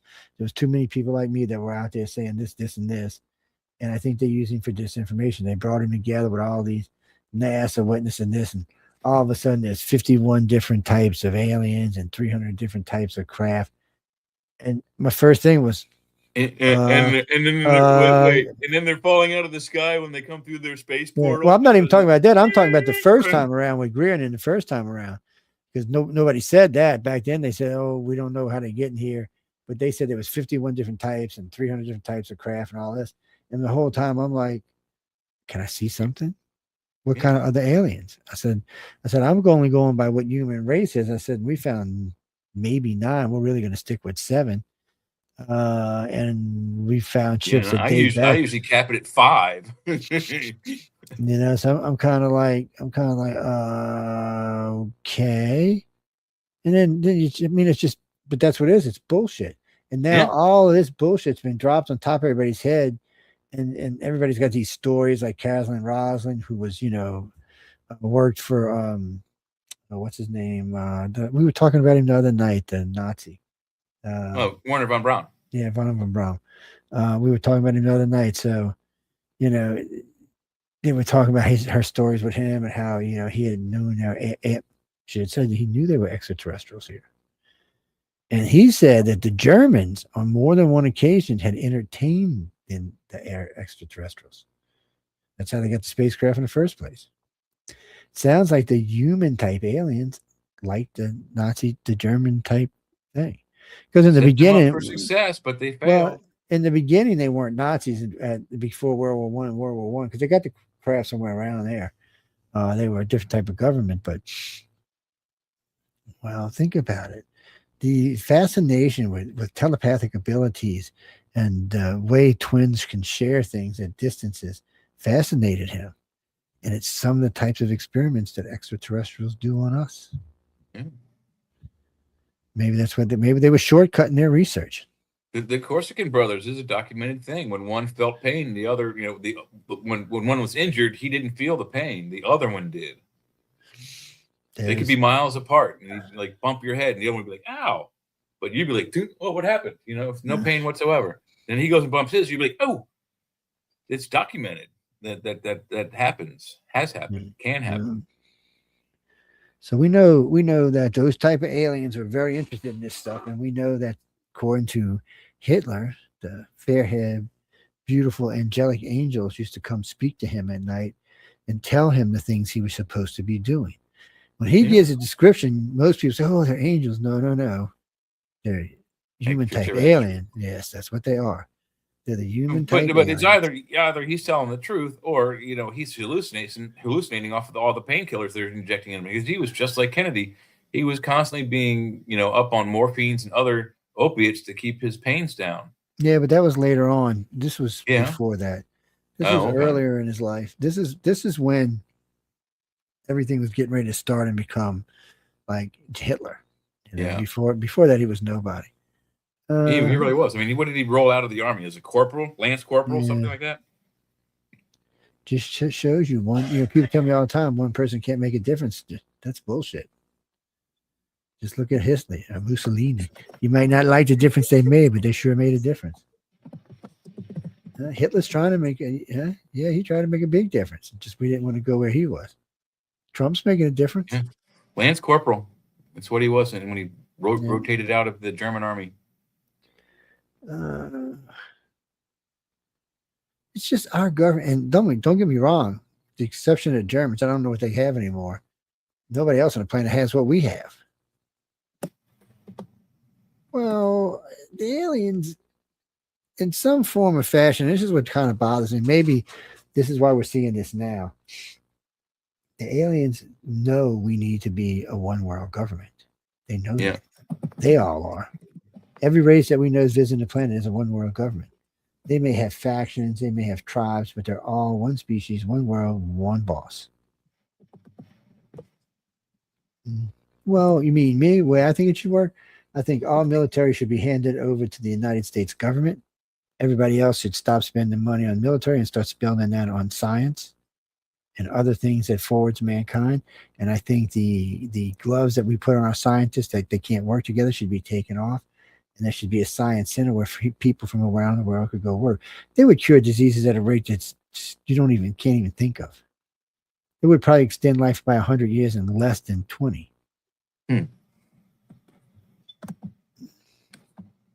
Because one, that $3 or $4 trillion a year across all the different countries would be going to good stuff. America wouldn't have to spend a bunch of military because we wouldn't have nobody to fight against. So we'd just have basically a key piece in force and a space force. And because we have everybody together, we could start really, really, really building to go to space. We could be on Mars in 10 years in a major way. We could be out in the deep solar system in less than 50. We could have more than 10 million people in space in less than 50 years. And allegedly someone just came out. Who was it? Was it SpaceX? They just announced a couple of days ago that they have another new engine that can allegedly get us to Mars in like 90 minutes. Yeah, they got a lot of engines that are tested. Imagine that, an hour and a half. I mean, that's like for me, that's like driving to like York, Pennsylvania, or Lancaster. Jesse, that means you could go from New York to Beijing in about 6 minutes. Wouldn't be no stopping that, loaded down with nuclear weapons, fusion bombs, cold fusion bombs. They won't pollute anything. Right out of existence. Yeah. They won't pollute anything, but they'll vaporize everything for 100 miles. In a real war against China, first day China's population would be reduced to 500 million people. First day. Yeah, if not zero. And then we would give them an ultimatum. Do you still want to fight? Well, don't think we don't have any missile defense shield, because we do.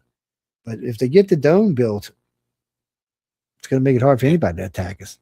I think they said, like, if Russia launched a full strike, less than 1% would get through the Golden Dome once active. Less than 1%. That's amazing. But think about this. Since Russia tested their missiles, only 1 in 20 have been making it off the ground. Yeah. So, yeah, they're in deep shit. Well, that's the same problem Kim Jong-un had when he started his missile programs. They were blowing up missiles all over the place. Surprised he didn't kill off his entire missile, China's going to probably have Staff. China's going to have to probably have the most missiles that fire because their stock is the newest. I think they're around 1,000 missiles right now. Well, and they also have a much vaster territory to defend. So you would expect them to have a larger, magazine, if you will. They shouldn't have any. They want world peace and they want to be the trader of the world. They shouldn't have any nukes. Well, no, All they I do know is they harm do, but I themselves. mean, but as far as the however many missiles they have to defend their country, it's going to be more than for us because they have much more territory to defend. No, right now we have 5,000. So does Russia. Neither one of us are going to allow China to have that kind of missiles. Both countries have already said it. That it'll be, we remember we went down from, everybody doesn't realize this, but we went down from like 36,000 missiles when we did the treaty. America and Russia. Yeah, I think at the height of the Cold War, we had 33, maybe 27,000 nuclear weapons, and Russia had 43 or 45,000. Just know there was a shitload. So right now, there's 5,000, which 2,500 are on warheads, are active. The other 25 are sitting on shelves. But according to Trump, it's still enough for us to eliminate the planet or destroy the planet 150 times over.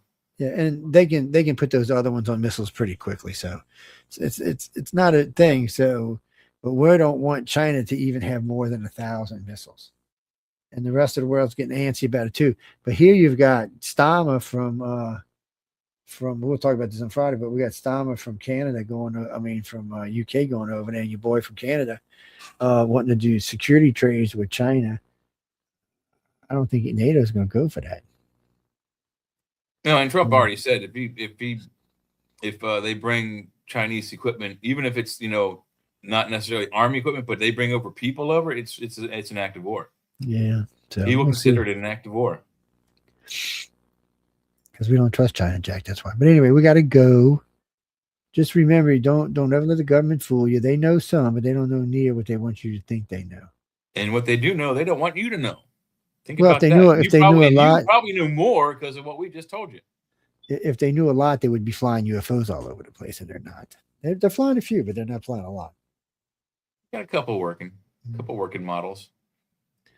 Well, the Jetson car, though, we're still waiting for that. Gene, it's been 80 years since Roswell, and we only went to the moon once. Well, I mean, in one shot. No, we go back to the moon in 2 weeks, by the way. Yep.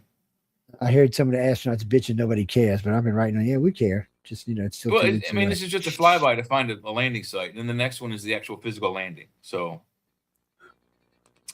get ready. This is Artemis. They're going to see. Yeah. They want to get there. Well, they just don't want to. It's going to irritate the shit out of China if we land there in the next couple of months. Yeah. No, we really want to get a program going. We want to start shipping this helium-3 home. For the next, like the baby boomer, not the baby boomers, but the millennials and the Z-Geners, maybe a little bit of X, this is going to be a big change for them. Power is going to be way cheaper. It's going to be way more abundant, way cleaner. Well, they'll probably use helium-3 to make cold fission. Yeah. That's probably what they'll do, yeah. Little small nuclear reactors, no bigger than your fist or a softball. Yep.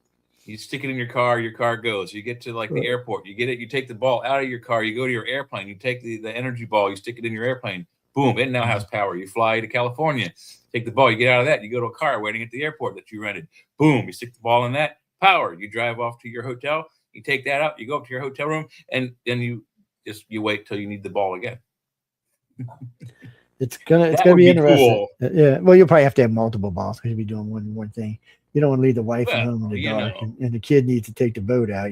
So, but hey, Dad, can I borrow your balls tonight? Hey, what might be interesting too, over, really. on air flights of more than 100, everybody might have to plug their ball in to fly the plane. Yeah, maybe so. Power up the plane. The thing of it is, guys, we're talking clean, efficient energy here that we just have never seen before. One reaction lasts 10,000 years ish. It's continuous for 10,000 years. Since Carol asked me this Friday or coming up, we're going to be talking about electric EVs, the whole 9 yards. Is it really helping the planet? Is it cost efficient? what's more cost efficient, gas or electric, and what's polluting the planet more, gas or electric?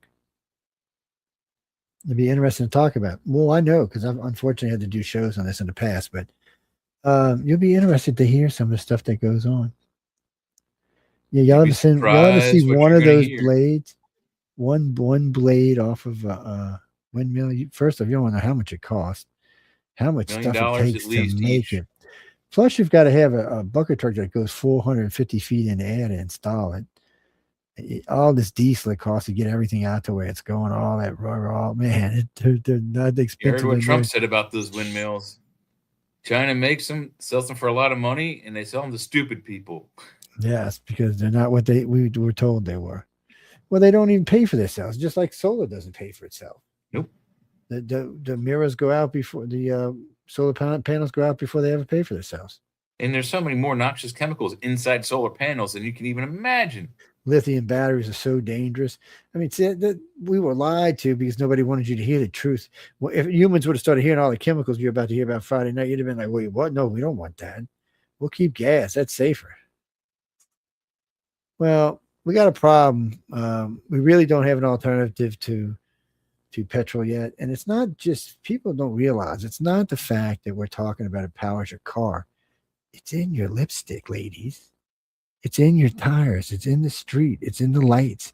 It's in every damn thing on this planet. It's in Vaseline jelly. It's in your makeup. It's in everything you can think of. It's in all sorts of foods. That plastic cup you're drinking your soda with. Yeah. Made by I forgot when they listed the amount of stuff it's in. I was stunned. So how are you going to get rid of that? We're just going to quit drilling oil. No, you're not. What, ladies, you're going to give up all your makeup? I don't see that happening. And I don't see any studies in the bio-friendly makeup, so I'm thinking that's not going to happen. We're going to go back to using whale oil and kill the whales again? I'm not thinking. You don't want that big black probe to come in here and probe the planet. No, yeah, that's what I'm saying. I better watch it. It's well, Friday I'll have the count for you. How many products? It's a lot. It's in a lot. It's in your coffee in your stainless steel mug. It was what they used to heat the fire up to melt the stainless steel. Yeah, it's used for everything. It's used for everything. Oh my God. It's our energy source. I mean, it's what we use to fuel our society at the moment until we find something better. Plus, everybody on the planet now has what do they call it? It's a type of plastic in our blood now. Everyone. We've contaminated the planet so much with plastic. Now we all have it in our blood. Come on, man. When we're going to be in 1,000 years, plastic people, yes. Some puppet strings on the back of just. Anyway, we got to go. And thanks everyone for tuning in to United Public Radio and UFO Undercover. We'll be back Friday with a lot of news, a lot of stuff to talk about, a lot of ice things going on. I'm gonna have my iced coffee with me just since we're gonna be talking about ice stuff. We're gonna be talking about the whole staff for ICE. We'll be talking about the reaction in Minnesota versus the reaction in other states and cities. There's a lot we're gonna be talking about. We'll also be talking about pollution, climate control, climate change, and what's more efficient to build, an electric car or a gas car. What's cheaper, more efficient, and is going to save you. So I didn't know this. I knew with certain things you can almost take all the pollution out of a gas car. There are 2 new pieces of equipment now that can remove all pollution from your gas vehicle. Matter of fact, one of them even puts it into these charcoal little pellet things that you can be used for other things. It's cool as hell. Yeah, so anyway, on that note, we got to go and thank everyone again for tuning in to United Public Radio on UFO Undercover. Remember, Michelle DeRoche is up next with The Outer Realm. Y'all be sure to go by and check her out. Don't cause her any grief because she will punch you upside your head. Oh, yes. Y'all don't believe me. She will most definitely punch you upside her head. You're talking about Beyond The Outer Realm. That's on Tuesdays, yes. I forget what time. It's early Tuesday show, though. Yeah, yes, it is. It's a good show. It's a lot of fun to talk to. Who she's got on tonight? The Real ET Agenda, Reptilians, Palladians with Chris Berryman. So y'all go check it out. Sounds like a fun show, guys. That's a good one. Yeah, the real boy. Anyway, on that note, thanks for tuning in and see y'all Friday, guys and girls. Good night, everybody.